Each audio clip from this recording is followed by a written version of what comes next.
বিসমিল্লাহির রহমানির রহিম। হে সমস্ত জগতবাসী, আজ আমি শামীম আলী চিশতি আপনাদের সামনে যে আলোচনাটি নিয়ে হাজির হলাম, সেই আলোচনাটি অবশ্যই বোঝার বিষয়, এবং না বুঝে কিন্তু এই আলোচনাটি অর্ধেক বা একটু শুনলে তখন ভিতর থেকে গীবতের সৃষ্টি হয়ে মুখ দিয়ে বের হয়ে যাবে। তখন কিন্তু কোরআনে এসেছে, গীবতকারী, নিন্দাকারী মৃত ভাইয়ের মাংস খাওয়ার সমান। তাই অবশ্যই আমরা সম্পূর্ণ আলোচনাটি শুনব, কিন্তু অল্প কিছু শুনলে আমাদের ভিতর থেকে গীবত আসতে পারে। তবে আজকের হেডলাইনে যা পাওয়া গেল সেটি হলো কি, যে আপনি পেয়েছেন যে আল্লাহ কি ধোঁকাবাজি করে?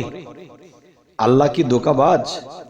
না, আল্লাহ ধোঁকাবাজ নয়, কিন্তু মানুষের কর্ম, মানুষের কাণ্ডকীর্তি, মানুষের জ্ঞানের প্রসারতায় যদি সেই জ্ঞানের প্রসারতা যদি অন্ধকারের দিকে চলে যায়, তখনই মানুষের দ্বারাই আল্লাহ ধোঁকাবাজ এরকম জিনিসটা কেমন এসে যায়। আসলে কিন্তু না, আল্লাহ কখনো ধোঁকাবাজি করেন না, আল্লাহ সঠিকটাই করেন, কিন্তু আমরা ধোঁকাবাজির জ্ঞান নিয়ে আমরা এগুলো করি। তাই বলতে চাই, হে সমস্ত জগতবাসী, দেখুন যে একটি জায়গাতে বলা হয়েছে যে একজন পুরুষ যদি আল্লাহর পথে কামিয়াবি হয়, তাহলে সেই পুরুষকে 70টি হুর দেওয়া হবে। তো 70টি হুর যদি দেওয়া হয়, তাহলে এখানে বিষয় হলো, আমাকে কোনো মহিলা বা নারীর যে একটা গ্রুপ আছে, তারা আমাকে জানালেন এই হাদিসটির মধ্যে তো স্বার্থবাদিতা এবং সমান বিচার হলো না, এবং স্বার্থপর রয়ে গেল। সেটা কেমন? সেটা হলো, যারা যেই মানুষ যখন আল্লাহর কাজ করবে বা আল্লাহর পথে ইবাদত করবে, তাহলে তাদেরকে 70টি হুর, হুর মানে কি? সুন্দরী নারী দেওয়া হবে। তাহলে একজন নারী যখন কামেলাতে হবে, আল্লাহর পথে ইবাদত করে আল্লাহকে সন্তুষ্ট করবে, তাহলে আল্লাহ তাদেরকে কয়টা সুন্দর পুরুষ দেবেন, এটা কিন্তু উল্লেখ নেই। তাহলে বোঝা গেল যে আল্লাহ মেয়েদেরকে ঠকালো। কিন্তু না, আল্লাহ কিন্তু বলেছেন যে আমি সকলকে সমান বিচার করি, সবার প্রতি আমি সমান দেখি, সমান দিয়ে থাকি। তাহলে আল্লাহ যদি এই কথা বলে থাকে, তাহলে হাদিসের কথা অনুসারে যে 70টি হুর দেবে একটা পুরুষকে, তাহলে একটা নারীকে কয়টা পুরুষ দেওয়া হবে? এই কথাটি কিন্তু হাদিসে উল্লেখ করা হয়নি। তবে আমাদের ভিতরে একটা দুঃখ লাগে যে দেখেন, যে পুরুষে ইবাদত করবে তাদেরটা, আর আমরা মেয়ে মানুষ যারা আছি ইবাদত করব, আর আমাদেরটা এত তফাৎ হবে কেন? আল্লাহ তো অবিচারক নয়, আল্লাহ তো সমান বিচারক। তাহলে নারীর ফয়সালাটা তো কোনো হাদিসেই পাওয়া গেল না। আচ্ছা, তাহলে বোঝা গেল, যদি এই হাদিসটি নবীর না হয়ে থাকে, তাহলে বোঝা গেল যারা এই হাদিসটি লিখেছে তারা বোকা এবং অন্ধ, এবং আল্লাহকে অবিচারী বানানো হলো। কারণ 70টি হুর যদি একটা পুরুষকে দেওয়া হয়, 70টি হুর যদি পুরুষকে দেওয়া হয়, তাহলে নারীকে 70টি পুরুষ কেন দেওয়া হবে না? আর এই কথার কেন উল্লেখ নেই?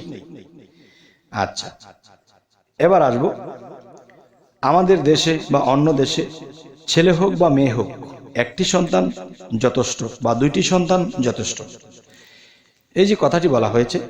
এখন দেখা গেছে একটা ছেলে মানুষ, সে কার্যক্ষেত্রে যখন নামে, তখন ছেলেরা অনেক কিছু করে, অনেক কিছু তারা উপার্জন, অনেক ধরনের কায়দা কৌশল করে তারা আসতে পারে। কিন্তু একটা মেয়ে মানুষ তো দেখা যায় তুচ্ছ তাচ্ছিল্য হয়।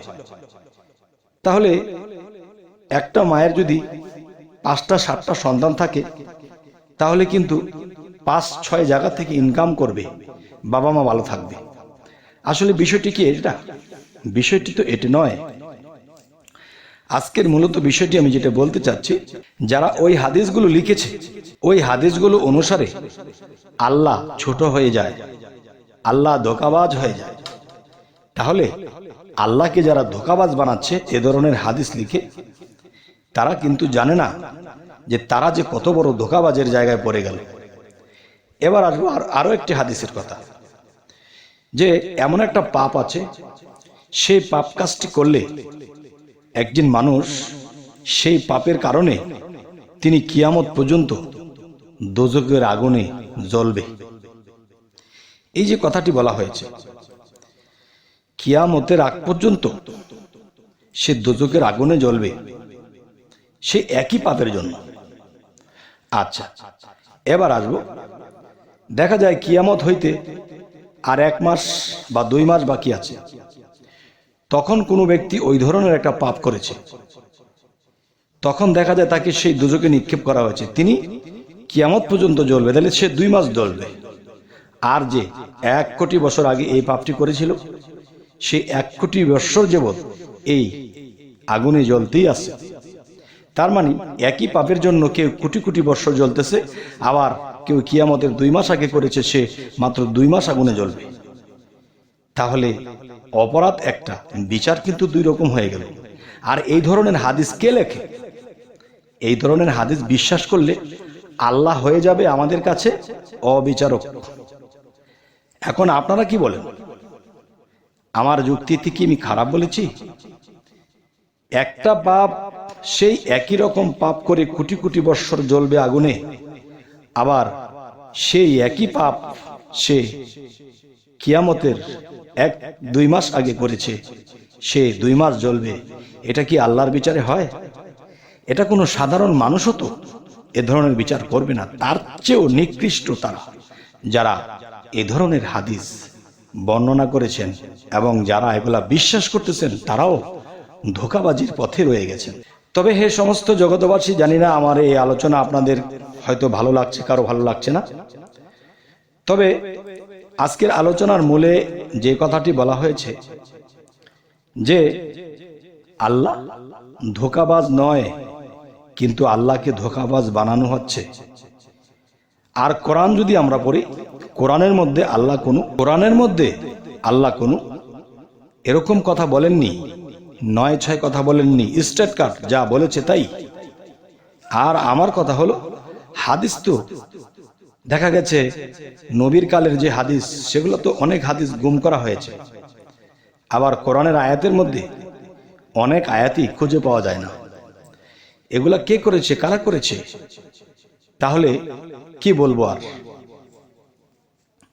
তবে যাই হোক, হে সমস্ত জগৎবাসী, আমাদের এই আলোচনা যদি আপনাদের ভালো লাগে তো অবশ্যই সাবস্ক্রাইব করে নেবেন, এবং ভালো আলোচনা যেন সামনে আপনাদেরকে দিতে পারি, অবশ্যই আমাদেরকে কমেন্ট করবেন কি ধরনের আলোচনা চাইছেন।